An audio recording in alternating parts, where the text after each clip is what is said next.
Did Sonic the Hedgehog copy Dragon Ball Z?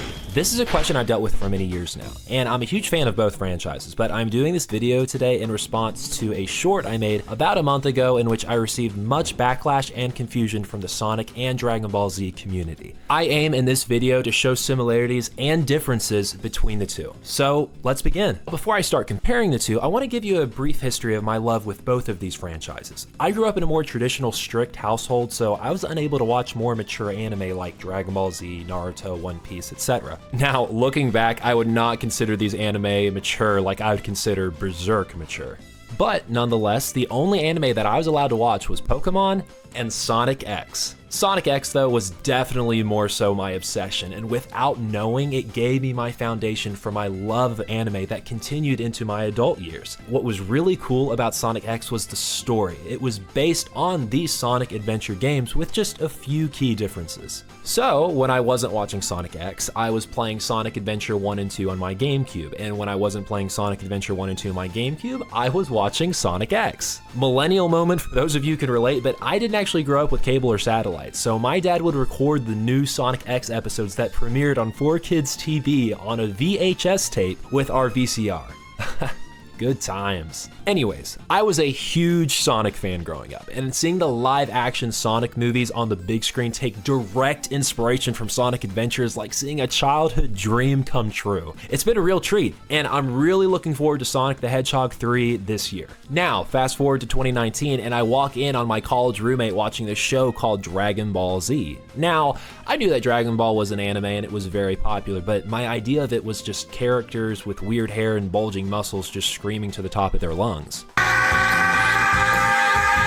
Which, yes, does happen, but Dragon Ball Z was so much more than that. It was an amazing introduction to more mature anime for me. It opened my eyes to the medium, and it showed me that it wasn't just for kids. I was able to relate with characters like Vegeta and Gohan, and it was just amazing. It even motivated me to pursue a fitness-focused lifestyle and bettering myself mentally and physically. All of this to say, I fell in love with Dragon Ball Z, and although I was a late bloomer, I consider it to be the most iconic and pivotal anime of all time. Now, when I watched Dragon Ball Z, I noticed the big reason of why I enjoyed it so much is because it reminded me of my childhood anime that I watched, Sonic X, and I noticed there were a lot of similarities, some more obvious than others, so let's go through some of these similarities that I've found through the years. First up is a smaller similarity, but both Dragon Ball and Sonic have stones which have great power when gathered together. More specifically, there are 7 Dragon Balls and 7 Chaos Emeralds. Now, I probably wouldn't even consider this a similarity since the Dragon Balls and Chaos Emeralds are very different, but I can't really ignore the fact that the creators of Sonic specifically chose 7 as the specific number of Chaos Emeralds. Now, what's interesting is that both the Chaos Emeralds and Dragon Balls are protected by tribal civilizations in both franchises. With Sonic, the Chaos Emeralds are protected and treated as divine pieces by the Knuckles tribe. We see this first in Sonic Adventure,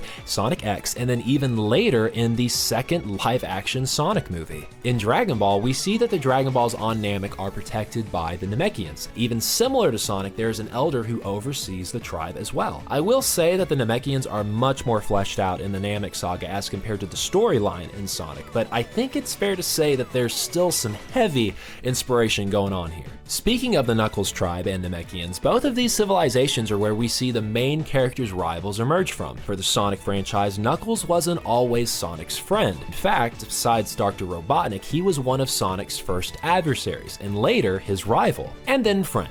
Similarly, we see Piccolo come from the planet Namek, who fought Goku in the original Dragon Ball series. Goku defeated him at the end of Dragon Ball, but Piccolo continued to be Goku's rival and later his friend as he softened up around the group. Now, this comparison is definitely more of a stretch, but I think it's fair to note that both Krillin and Tails are sidekicks to our protagonists, Goku and Sonic. Although they are both completely different in terms of plot, you could argue that they are both weaker, although Tails, I would argue, is more useful powerful because of his smarts and tech, which helps Sonic. Still, there's been numerous situations where both Krillin and Tails have needed saving from both of our protagonists. Next, we have two antagonists who are obsessed with turning living creatures into androids and robots. Both Dr. Gero and Dr. Robotnik's character designs are very similar, looking at them side by side, although Dr. Robotnik is much more so the main villain of Sonic, whereas Dr. Gero is just more of a side villain for Goku. Still worthy of a mention for our comparisons.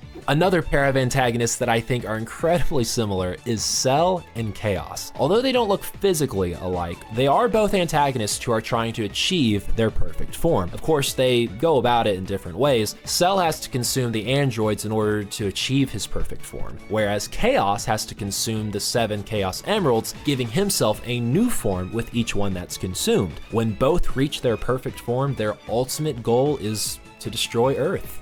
Now, these next few comparisons is when it starts to get more obvious in my opinion. For this one, we're going to be looking at the rivals of Goku and Sonic, Shadow and Vegeta.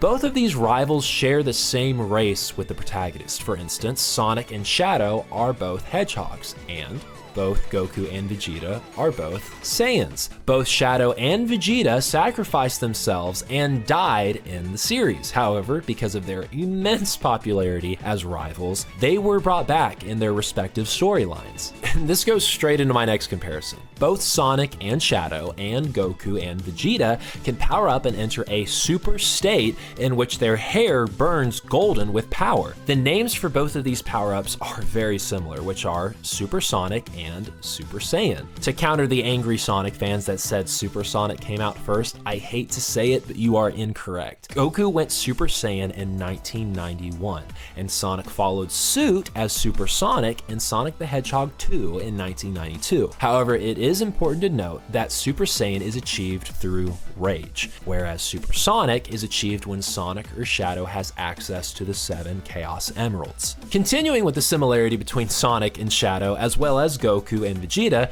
to hammer it home even further, I want to compare two specific fights: Goku and Vegeta versus Boo, and Sonic and Shadow versus the Ultimate Life Form. In Dragon Ball Z, Goku's friends cheer for Goku and Vegeta to defeat Boo to save Earth. It's a really cool moment with everyone cheering for Goku and Vegeta, and Goku prepares his Spirit Bomb to defeat Boo. What's hilarious is that the exact same thing happens in Sonic X. Sonic and Shadow are both fighting the Ultimate Life Form to keep it from destroying Earth, and they both hear all of their friends cheer them on. They even do an attack similar to a Kamehameha in the final struggle against the monster.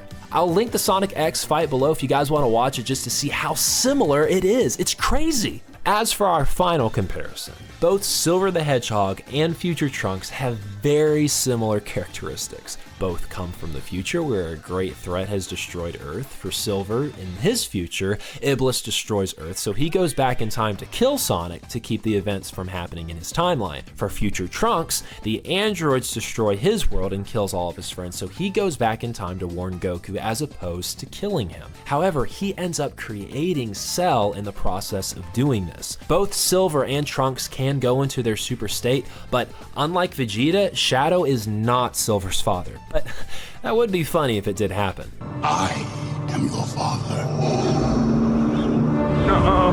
As for my final statement on these two franchises, like I said before, I don't disparage Sonic at all for taking obvious inspiration from Dragon Ball Z. I think in this case, we can say that peak inspires peak and just leave it at that. Of course, I am curious if there are any other similarities that I haven't noticed between Dragon Ball Z and Sonic, so if you have anything that I've missed, please leave a comment, and please, if you enjoyed this video, feel free to subscribe to the channel. I would love to start making more long-form videos for you guys in the future.